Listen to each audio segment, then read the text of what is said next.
करतारपुर राहदारी के संगे बुनियाद पर दुनिया भर में सिख कम्युनिटी इंतहाई खुशी और मुसर्रत का इजहार कर रही है। जर्मनी के शहर फ्रैंकफर्ट के गुरुद्वारा सिख सेंटर के रहनुमाओं ने पाकिस्तान का तहे दिल से शुक्रिया अदा किया। हमारे नुमाइंदे असगर मिर्जा से गुफ्तगू में उनका मजीद क्या कहना था, आइए आपको सुनवाते। जो भी उन्होंने अज प्यार का पैगाम दिता, हर गलबात का मसला टेबल पर बैठ के होंदा है, इस करके वो बधाई के पात्र हैं। तो आने वाले समय इंज लगता है कि शायद बई पंजाब भारत वाला पंजाब तो उधरला पंजाब तो पाकिस्तान तो इंडिया शायद एक ही हो जान।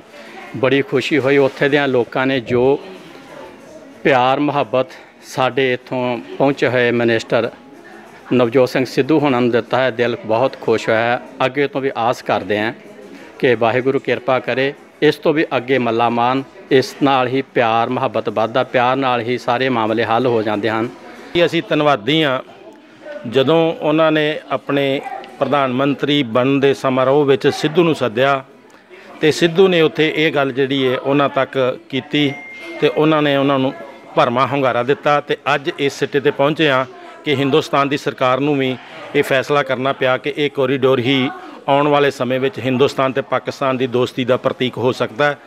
क्योंकि ਜਿਹੜੀਆਂ लोग ने ਜਾਂ पब्लिक है वो काफ़ी समय तो एक दूजे नाल प्यार भावना नाल रहिंदी सी, लेकिन कुछ कुछ राजनीतिक कंधां अजिहियां सन जिन्हां करके जिहड़ा लोकां दा आपसी प्यार जिहड़ा वो नहीं वध सकिया। सो असीं उम्मीद करते हाँ कि इस लांघे दे नाल जिहड़ा ये आपसी दोनों देशों के जिहड़े लोग ने उन्हां दा आपसी प्यार वधेगा। भारत ते पाकिस्तान के दरम्यान बॉर्डर एरिए विच जो कॉरीडोर खोलिया गया तो कॉरीडोर खोलण वास्ते जो नींह पत्थर रखा गया, जिस विच पाकिस्तान के प्रधानमंत्री जनाब इमरान खान, उत्थों के आर्मी चीफ कमर बाजवा साहब, भारत तो नवजोत सिंह सिद्धू ते होरनां ने हिस्सा लिया। तो कॉरीडोर नूं बनाउण वास्ते अज उत्थे नींह पत्थर रखा गया। असीं उसका तह दिलों स्वागत करते हैं।